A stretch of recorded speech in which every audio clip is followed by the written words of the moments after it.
તમારા વિશ્વાસનું શું અથાણું કરશે? ખાલી વિશ્વાસથી કંઈ થવાનું નથી. એવા કાયદા બનાવો કે જો કોઈ ખોટો આરોપ લગાવે કે એની સાથે જાતિ આધારિત અન્યાય થયો અને જો અન્યાય ના થયો અને ખોટો આરોપ લગાવે તો એના ઉપર પણ કાર્યવાહી થવી જોઈએ. બેશક કોઈની જાતિ આધારે કોઈને અપમાન કરે, કોઈની સાથે અન્યાય કરે તો એના ઉપર કાર્યવાહી થવી જ જોઈએ. પણ જો કોઈ ખોટો આરોપ લગાવે તો એના ઉપર પણ કાર્યવાહી થવી જોઈએ.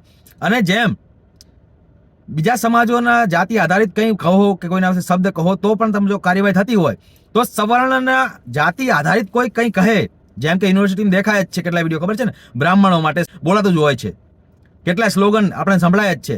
જો એવું કરે તો એના ઉપર પણ કાર્યવાહી થવી જોઈએ. આ નિયમ પણ લાવવાની ખાસ જરૂર છે. જો તમારે કરવું હોય તો બરાબરી જ કરો, બાકી કહેવાનું બંધ કરી દો બધાને એક સમાન છે, નિયમ સમાન, બધાને એક સમાન છે. જો સમાન કરવા હોય હકીકતમાં સમાન કરો. આ તમારી અગ્નિ પરીક્ષા જ છે અને આમાં તમે જો પાસ નહીં થાવ તો તમને ઘણું કાઠું પડવાનું છે. કેમ કે જે સવર્ણો અત્યાર સુધી તમારી સાથે હતા એમને તમારી પાસે 1 રૂપિયાની આશા હતી નહીં કે પોતાનો પર્સનલ ફાયદો થાય. પણ જો તમે એને જાતિ આધારિત સાથે અન્યાય કરશો તો પછી તમારી સાથે કોઈ નહીં રહે.